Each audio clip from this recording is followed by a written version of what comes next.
Fala galera, está no ar mais um Paixão Alviverde. Hoje vamos falar sobre a vitória do Palmeiras por 2-0 contra o Corinthians, válido pela terceira rodada do Brasileirão 2025. Mas antes, peço que deixem sua curtida no vídeo, isso ajuda muito o canal. Peço também que se inscrevam, compartilhem o vídeo e ativem o sininho para receber as próximas notificações.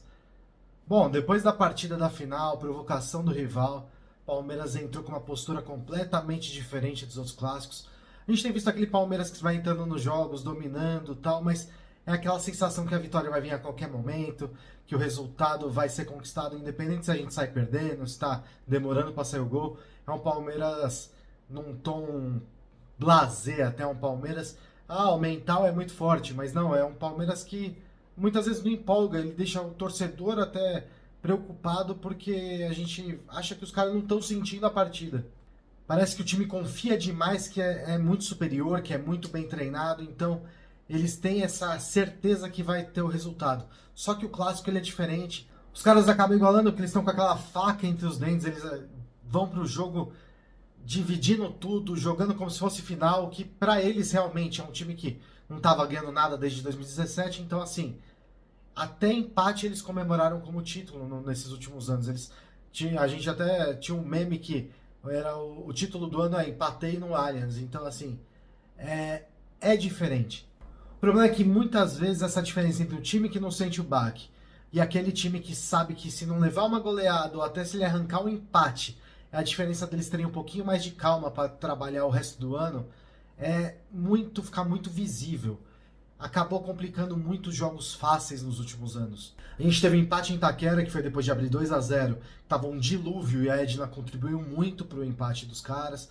A gente teve aquela vitória que estava tranquilíssima, que virou um 2-1 com até uma pressãozinha num pênalti arrumado em cima do Guedes, que ele mesmo bateu. Teve aqueles 2-0 que virou também uma pressãozinha no final sem necessidade, que foi quando o Guedes cobrou um escanteio e o Piquerez pichotou a bola para dentro. Teve aquele empate que virou um empate heróico, que estava 2-0 e eles conseguiram, mesmo com expulsão, empatar com um gol de falta do Garro, aquele que ele bateu quase do meio da rua, a bola estava indo para fora, o Everton achou que fosse para fora, bateu na trave e entrou, que são jogos que refletem exatamente isso. Enfim, não falta exemplo para a gente citar de jogos que foram desse tipo em vários anos, em vários momentos. Não adianta bater na tecla até, o Palmeiras perdeu para esse time horroroso, e até o time fraco fez gol neles, porque não adianta a gente comparar, é clássico, é um jogo completamente diferente, é um jogo que não tem comparação com nenhum outro. Parece que quem fala isso realmente não sabe o que é um clássico. A gente não teve facilidade, nem eles, aliás, nunca teve facilidade nem quando um dos dois estava no rebaixamento ou quando estavam brigando com o descenso.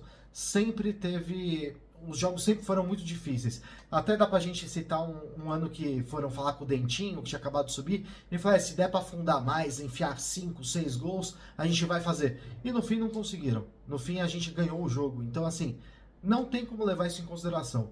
O Palmeiras numa draga desgraçada, a gente já ganhou jogos que eles estavam com times muito superiores e vice-versa. A nossa reclamação sempre é que falta sangue. Eu acho que isso é diferente de falta raça, de falta empenho, porque o time corre pra caramba, mas falta um pouco, falta aquele algo a mais. Até porque é um time que sempre teve um carinho da arbitragem, eles sempre tiveram carta branca para descer o sarrafo e quando acontece o contrário, o outro time sempre é punido. Teve isso numa expulsão recente do Veiga. Então os times dão uma segurada porque sabe que sempre vai ter um peso diferente para os dois lados. Mas enfim, o que a gente quer às vezes é que o time demonstre um pouco mais de raiva. E não tem problema se isso acabar numa expulsão.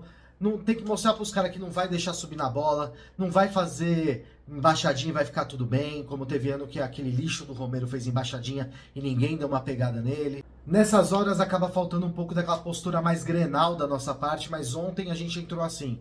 A gente dividiu tudo também, quando estava apanhando estava rebatendo, estava dando de volta.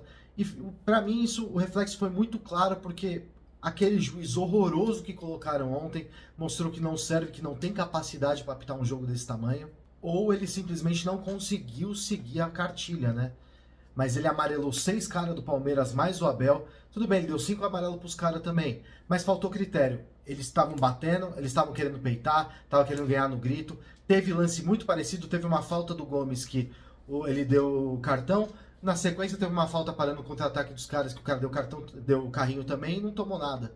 Então assim, sempre falta esse critério, tanto nos cartões quanto até nas faltas mesmo, no critério de marcação de faltas.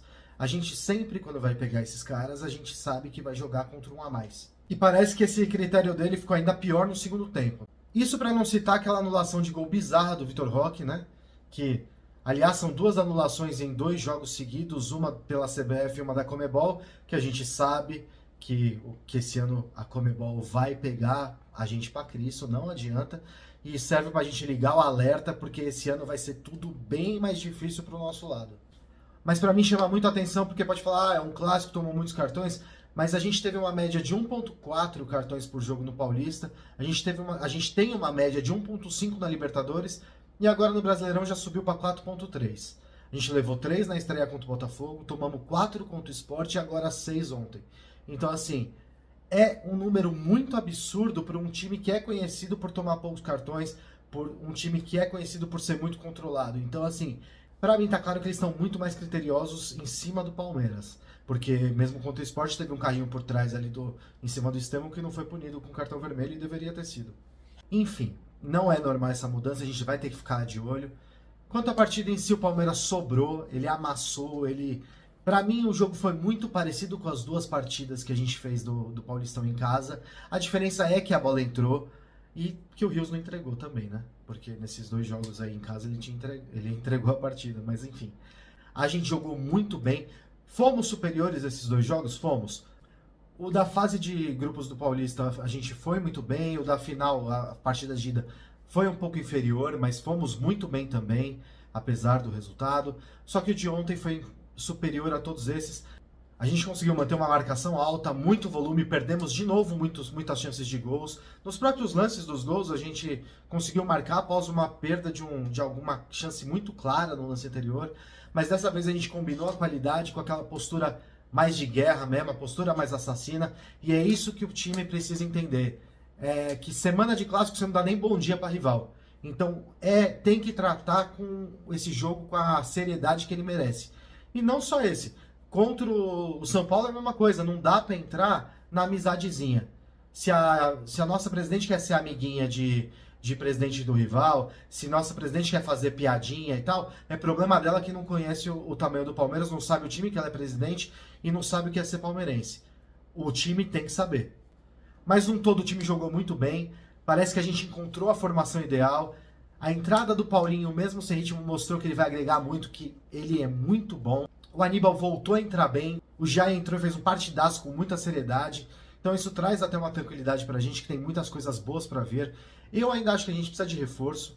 Mesmo que não saia ninguém no meio do ano, a gente precisa, sim, ainda tem algumas posições carentes, como a lateral esquerda, a lateral direita. A gente precisa de mais um ponta também para a esquerda. Então, mesmo assim, a gente tem alguns pontos muito positivos pela frente. Só para citar até dentro do próprio elenco, tem o Veiga, o Evangelista, o Bruno Rodrigues e o Mike no estaleiro. O Maurício e o Rocha que estão voltando de lesão junto com o Paulinho que voltou agora. Então, assim, é um time que vai encorpar muito. A gente começa a ter muitas opções de qualidade até para mudar uma partida. E o time principal não perde mais tanto para o reserva que nem estava acontecendo. Então, assim, isso mostra que dá pra gente ser muito otimista até com relação ao futuro. Outros 2 pontos que eu acho importante citar são a necessidade dos comentaristas em citar que o Vitor Roque custou muito e ainda não fez gol. Eles deixam de lado um ponto importante, que é o que o cara tem jogado muito bem. Ele conquistou um pênalti que deu a vitória na semifinal do Paulista, também no jogo de ida da final que foi desperdiçado. Fora isso, ele teve 2 gols mal anulados. O gol dele eventualmente vai sair, mas o que ele tá contribuindo é absurdo. Ele tá jogando muito bem. Ele contribui muito para a marcação alta do time, ele não para um segundo, ele recupera bolas no ataque. Então, assim, é uma necessidade parece, de fazer aqueles comentários que vai inflamar a torcida, né? Então, a gente não pode cair nessa. E tem outro ponto que parte exatamente da nossa torcida, que é em cima do Estevão. O cara tem 17 anos, garoto que veio para a base, não custou nada, virou a peça principal do time, foi vendido por uma fortuna, tem número de gente grande, tem número de peça principal do time, são muito superiores, inclusive, de um cara que no primeiro ano virou ídolo porque foi contratado dando chapéu em rival. Os números dele são muito superiores, a importância dele pro time é muito superior, mas mesmo assim ele é questionado o tempo inteiro porque não fez um gol num rival ainda. Cara, o Jesus saiu sem marcar gol em rivais, não muda nada a importância que ele teve aqui. O Endrick foi motivo de choro da torcida porque ele não entrava, depois virou chacota entre os próprios torcedores, porque falavam que ele não era tudo isso, que era enganação. Ontem mesmo o Estevão deu o cruzamento pro gol do Vitor Roque. Contra o Cerro ele deu 2 bolas cara a cara pro Flaco, que o Flaco desperdiçou. Falta um pouco de coerência na análise, eu não entendo essa necessidade que o torcedor tem de querer ser o precoce, de cravar que o cara presta ou não presta, quer queimar o próprio jogador. Ainda mais que muitos jogos era o único que criava alguma coisa, era o único jogador que era um lampejo ali do time. Pô, pelo amor de Deus, no ano passado mesmo ele deixou a gente na briga do Brasileiro porque fez um gol de falta contra o Cruzeiro fora nos últimos minutos, sabe? É uma necessidade de queimar os próprios atletas que só o palmeirense tem. E como eu acabei de citar, para não passar em branco, eu já falei 2 vezes sobre o lance, saiu o áudio do VAR da anulação do gol do Vitor Roque. Sinceramente, não tem nem o que dizer, eles procuraram pelo em ovo. Para começar, procuraram um toque de mão, depois falaram que o Gomes participa do lance, sendo que ele correu e parou, não disputou a bola. Tá na hora da CBF parar com essa palhaçada que eles têm, ficar aumentando o salário de presidente de federação para garantir voto e começar a investir de verdade em melhoria em tecnologia. Não tem condições da gente ir para um jogo de Série A e não ter uma resolução decente de câmera para tirar uma conclusão. Contra o Cerro também a visão era péssima. A de ontem era pior do que jogar o Winning Eleven do PlayStation 1, sabe? Não dá para ser conclusivo. E outra, se o lance não tem como ser conclusivo, se não tem câmera que é boa o suficiente, se tá gerando uma discussão, se você não consegue chegar ao consenso, tá na hora de rever a regra. É uma regra defasada e imbecil, só que como não vai sair, tá na hora de ser revista. Ou tira impedimento de cobrança de falta, porque tá todo mundo postado, então é obrigação do zagueiro de estar marcando, do goleiro tá orientando. Ou também tira esse do cara que tá de costas pro lance e voltando, porque ele não tá tendo vantagem nenhuma de estar retornando pra disputar a bola. Ou coloca que tem que ter um corpo à frente do outro, porque do jeito que tá, simplesmente é pra manipular. É pra beneficiar quem eles quiserem, não tem outro motivo. Que ganho que o Gomes teve no lance por estar um ombro na frente do zagueiro? Não teve ganho nenhum, entendeu? É uma regra completamente sem sentido. E outra, falar que ele participou do lance ali, que ele trombou com a defesa, então tá na hora também de rever outros lances, né? Porque é só quando convém. Agora toda disputa de jogada vai ter falta, vai ter interferência, vai ter obstrução. Não existe, é completamente ridículo o que foi marcado. Bom, para finalizar, o Palmeiras dormiu na liderança, agora a gente está aguardando a conclusão da rodada. Nesse momento ele pode ser ultrapassado apenas por 3 times, é o Inter que enfrenta o Fortaleza hoje fora de casa às 8, o próprio Fortaleza e o Grêmio que vai enfrentando o Grêmio fora de casa hoje, o jogo que iniciou agora às 17h30. Palmeiras volta a campo também na quarta-feira, dia 16 às 19h30 contra o Inter no Beira-Rio. O jogo é válido pela 4ª rodada do Brasileirão e é um jogo que é disputa direta pela liderança, então é um jogo que o Palmeiras vai ter que entrar também com muita atenção.